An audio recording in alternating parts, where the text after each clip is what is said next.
ಲೋಕಸಭಾ ಚುನಾವಣೆಯ ಕಾವು ದಿನೇ ದಿನೇ ರಂಗೇರ್ತಾ ಇದ್ದು ಕಾಂಗ್ರೆಸ್ ಪಕ್ಷ ಮತಬೇಟೆಗಾಗಿ ಕಾಂಗ್ರೆಸ್ನ ಯುವರಾಜ ರಾಹುಲ್ ಗಾಂಧಿ ಸೇರಿದಂತೆ ಎಐಸಿಸಿ ಅಧ್ಯಕ್ಷ ಮಲ್ಲಿಕಾರ್ಜುನ ಖರ್ಗೆ ಸೇರಿದಂತೆ ಹಲವು ರಾಜ್ಯ ಮುಖಂಡರು ಇಂದೇ ಕೋಲಾರ ಮಂಡ್ಯಕ್ಕೆ ಆಗಮಿಸ್ತಾ ಇದ್ದಾರೆ. ಆ ಕುರಿತ ಒಂದು ವರದಿ ಇಲ್ಲಿದೆ ನೋಡಿ.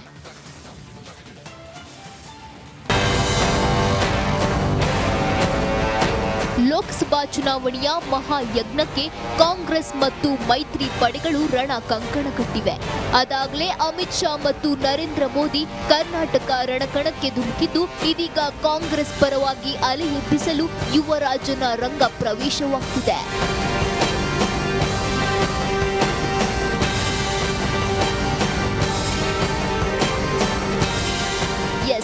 ಬೆಂಗಳೂರು ಮತ್ತು ರಾಮನಗರದಲ್ಲಿ ಅಮಿತ್ ಶಾ ಬಿಜೆಪಿಗೆ ಬೂಸ್ಟರ್ ಡೋಸ್ ನೀಡಿದ್ರೆ, ಮೈಸೂರು ಮತ್ತು ಮಂಗಳೂರಿನಲ್ಲಿ ನರೇಂದ್ರ ಮೋದಿ ಕೇಸರಿ ಪಡೆ ಪರ ಸುನಾಮಿ ಎಬ್ಬಿಸಿದ್ದಾರೆ.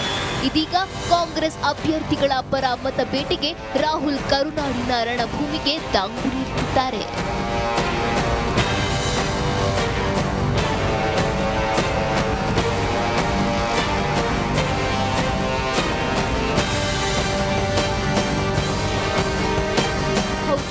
ಇಂದು ಮಧ್ಯಾಹ್ನ ಬೆಂಗಳೂರಿಗೆ ಆಗಮಿಸಲಿರೋ ರಾಹುಲ್ ಗಾಂಧಿ ನೇರವಾಗಿ ಮಂಡ್ಯ ಮಣ್ಣಿಗೆ ಕಾಲಿಡಲಿದ್ದಾರೆ.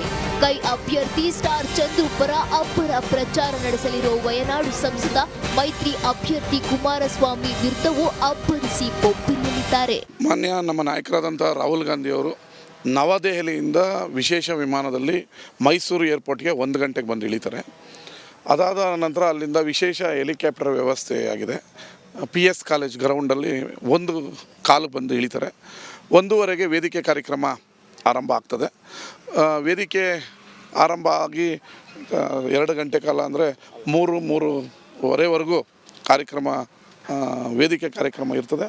ಅದಾದ ನಂತರ ಕಾರ್ಯಕ್ರಮ ಇಲ್ಲಿ ಮುಗಿಸ್ಕೊಂಡು ಕೋಲಾರಕ್ಕೆ ವಿಶೇಷ ಹೆಲಿಕಾಪ್ಟರ್ನಲ್ಲಿ ಅಲ್ಲಿನ ಸಮಾವೇಶಕ್ಕೆ ರಾಹುಲ್ ಗಾಂಧಿ ಅವರು ಪ್ರಯಾಣ ಬೆಳೆಸ್ತಾರೆ. ಇಲ್ಲಿಂದ ಮಂಡ್ಯದಲ್ಲಿ ಮತ ಶಿಕಾರಿ ಬಳಿಕ ಕೋಲಾರಕ್ಕೆ ರಾಗ ತೆರಳಲಿದ್ದು, ಕೋಲಾರ ಮಾಲೂರಿನಲ್ಲಿ ಪ್ರಜಾಧ್ವನಿ 2.0ಗೆ ಚಾಲನೆ ನೀಡಲಿದ್ದಾರೆ.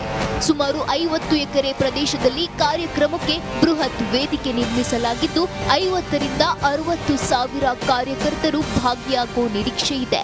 4 ಗಂಟೆಗೆ ಮಂಡ್ಯದಿಂದ ಮಾಲೂರಿಗೆ ರಾಹುಲ್ ಗಾಂಧೀಜಿಯವರು ಮತ್ತು ಮಲ್ಲಿಕಾರ್ಜುನ ಖರ್ಗೆಜಿಯವರು ಮುಖ್ಯಮಂತ್ರಿಗಳು, ಉಪಮುಖ್ಯಮಂತ್ರಿಗಳು ಎಲ್ಲರೂ ಕೂಡ ಇಲ್ಲಿಗೆ ಆಗಮಿಸ್ತಾ ಇದ್ದಾರೆ. ಸುಮಾರು 1 ಲಕ್ಷಕ್ಕಿಂತ ಹೆಚ್ಚಿಗೆ ನಮ್ಮ ಕಾರ್ಯಕರ್ತರು ಈ ಸಭೆಯಲ್ಲಿ ಭಾಗವಹಿಸ್ತಾ ಇದ್ದಾರೆ. ವಿಶೇಷವಾಗಿ ಲೋಕಸಭಾ ಎಲೆಕ್ಷನ್ ಇರೋದ್ರಿಂದ ಕೋಲಾರ ಲೋಕಸಭಾ ಕ್ಷೇತ್ರದ ಚುನಾವಣೆಯ ಪ್ರಚಾರ ಕೂಡ ಅನ್ಕೋಬಹುದು.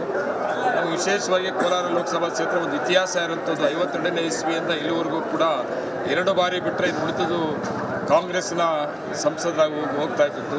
1 ಸಾರಿ JDSನಿಂದ ಸಂಸದರಾಗಿದ್ದು, ಇನ್ನೊಂದು ಸಾರಿ ಆಕಸ್ಮಿಕವಾಗಿ BJP ಆಗಿದ್ದು 5 ವರ್ಷ. ಇವತ್ತು ಮತ್ತೆ ಲೋಕಸಭಾ ಕ್ಷೇತ್ರ ಇದು ಇತಿಹಾಸ ಇದೆ. ಕೋಲಾರಕ್ಕೆ ಕಾಂಗ್ರೆಸ್ ಆಗಬೇಕು ಅದಕ್ಕೆ ಪ್ರಚಾರಕ್ಕೆ ಬರ್ತಾ ಇದ್ದಾರೆ. ಇವತ್ತು ಕೋಲಾರ ಲೋಕಸಭಾ ಕ್ಷೇತ್ರ ಮತ್ತೆ ಕಾಂಗ್ರೆಸ್ ಅಭ್ಯರ್ಥಿ ಗೌತಮ್ ಅವರು ಗೆಲ್ತಾರೆ. ಒಟ್ಟಾರೆ ಮತದಾನಕ್ಕೆ ದಿನಾಂಕ ಹತ್ತಿರವಾಗ್ತಿದ್ದಂತೆ ಕೇಂದ್ರ ನಾಯಕರ ಕಣ್ಣು ಕರ್ನಾಟಕ ಮೇಲೆ ಬಿದ್ದಿದೆ. ಕಾಂಗ್ರೆಸ್ ಮತ್ತು ಬಿಜೆಪಿಗೆ ಕರ್ನಾಟಕದ 28 ಕ್ಷೇತ್ರಗಳು ಅತ್ಯಮೂಲ್ಯವಾಗಿದ್ದು, ರಾಹುಲ್ ಪ್ರವಾಸದ ಬಳಿಕ